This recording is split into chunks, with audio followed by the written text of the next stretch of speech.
Hello,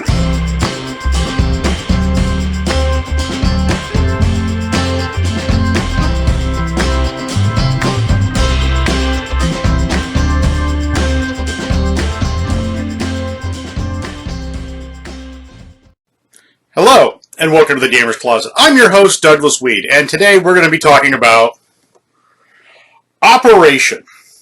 Operation is a game manufactured by Milton Bradley Incorporated in 1965. It seats anywhere from 1 to 6 players, runs for about 10 to 20 minutes of game time, and is rated for ages 6 and up. But let's dig into it a little further, shall we?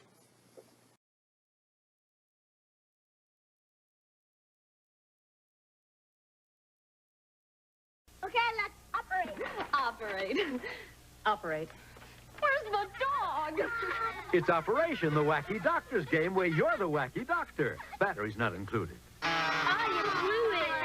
My turn. Take out asparagus for $100. It takes a steady hand because if you touch the side... Here goes his funny bone. Don't get nervous. I did it. That's $200. Operation, a game from Milton Bradley. Operation was released in 1965 by Milton Bradley and seats anywhere from 1 to 6 players. The original version of this game did have the Doctor's smoking, which has been since removed since smoking has kind of been frowned upon in recent years.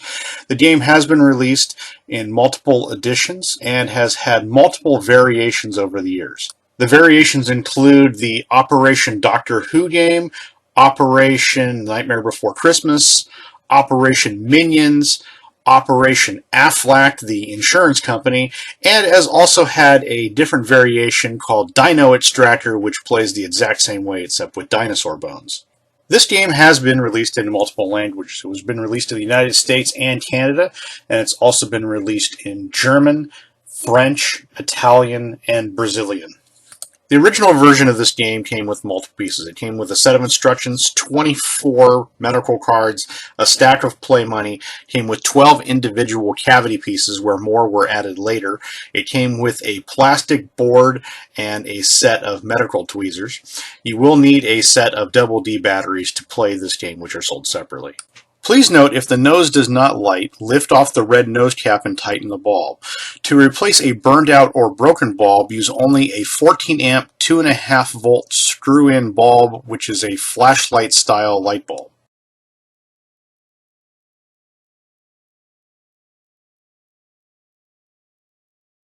This is Cavity Sam, also known as the Patient. He comes with 12 holes or cavities, which are locations for operations to be performed.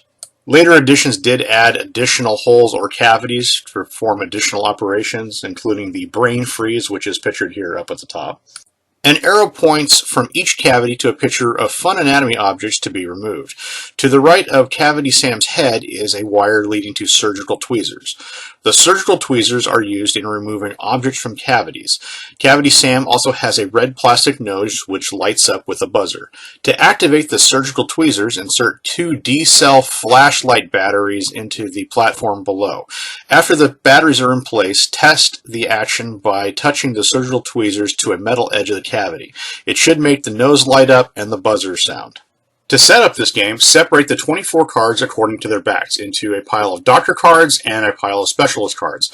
Shuffle the specialist cards and deal them out one at a time so that each player gets an equal number of cards. Any leftover specialist cards are placed aside and are out of the game. Shuffle all the doctor cards and place them face down on the table for a draw pile. One player is designated in the banker and pays the players for successful operations. Next, take the small fun anatomy parts and drop each one into their proper cavity in the patient as pictured here on the board. For example, the heart goes in the broken heart cavity, the wishbone goes in the wishbone cavity, etc. The rubber band used in the ankle bone connected to the knee bone operation should be dropped lengthwise in the narrow part of this cavity without looping an end over either peg in the cavity. In no case should a fun anatomy part be protruding above its cavity at the start of the game. Players take turns going clockwise in trying to perform a successful operation. On their turn, the player draws the top card and reads it. It will tell them which operation to do and what fee they will receive if they perform a successful operation. For example, a rib surgeon card calls for removing the spare rib for a fee of $200. The player using the surgical tweezers inserts it carefully into the cavity, grasps the part with the tweezers, and tries to get it out without touching the edges of the cavity with the surgical tweezers.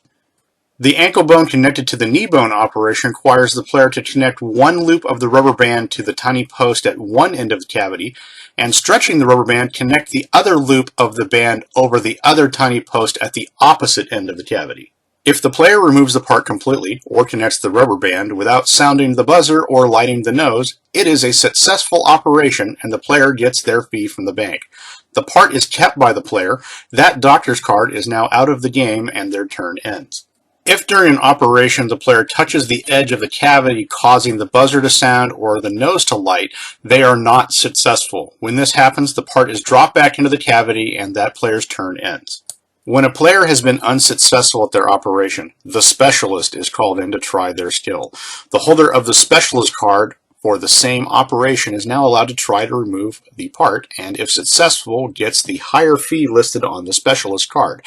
Please note, in some games there may not be a specialist card for some operations. In this case, that operation is tried only by the doctor. If neither the doctor for the first try nor the specialist on the second try are successful, the doctor's card goes to the bottom of the draw pile, while the player holding the specialist card keeps it for the next time that operation is attempted. At the beginning of the game, all players may agree upon a time limit for each operation. Any person that goes over that time, whether the doctor or the specialist, must stop the operation and is now considered unsuccessful. If a player drawing a doctor card also has the specialist card for that operation, they then get 2 tries at performing the operation. The first try is for the doctor card fee, and the second try is for the specialist card fee. If they fail both times, the doctor card is returned to the bottom of the pile, but they still get to keep the specialist card. When all 12 operations have been completed successfully, the game is ended. The player with the most money is the winner. The game does come with special rules for one player. A player may test their skills by trying to perform all 12 operations. When they fail in any operation, they replace the removed parts and start over again. They may try the operation in any sequence. With practice, it can be done. Well, this has been an overview of Operation. Operation is a classic game from the 1960s that has had various re-implements over the years, various theming additions. The newer editions of the base game have added additional parts to it, but it plays just like the same game from the 60s. The theme games have different pieces and different themes, but they play exactly the same otherwise, whether it be from the Minions, The Simpsons, Shrek, SpongeBob, no matter what edition you get. They're all playing exactly the same. The game itself goes online anywhere from about $10 to $30. It's relatively easy to still get a hold of online. It is still in print today, so if you haven't checked out Operation, I would give it a look. The game itself, as a game night, is a decent game. Due to the hand-eye coordination of the game, it is a safe bet to have a good time with it. There's not too much to it, so it is relatively easy to pick up. But like I said, the hand-eye coordination is the only thing that really carries this game. Other than that, it's not a great game. There's a lot of childhood memories and nostalgia with this game, so if you want something like that, it is a good option for you. It's a great game to teach kids, especially if you want to get them into gaming, but not having anything with serious rules or heavy mechanics to it, but it has enough of mechanics to hold a child to playing it, like card mechanics, turn structure, things of that nature. So if you haven't played Operation, I would recommend giving it a look, and honestly, I would recommend playing this game. Well, that's it from us here at the Gamer's Closet. We'd like to thank you for checking out our video on Operation from Milton Bradley Incorporated. If there's a game in the future you'd like us to review or go over, please put it in the comments below. Please hit subscribe so that we can be the first to check out our future content. And as always, please have a great gaming day.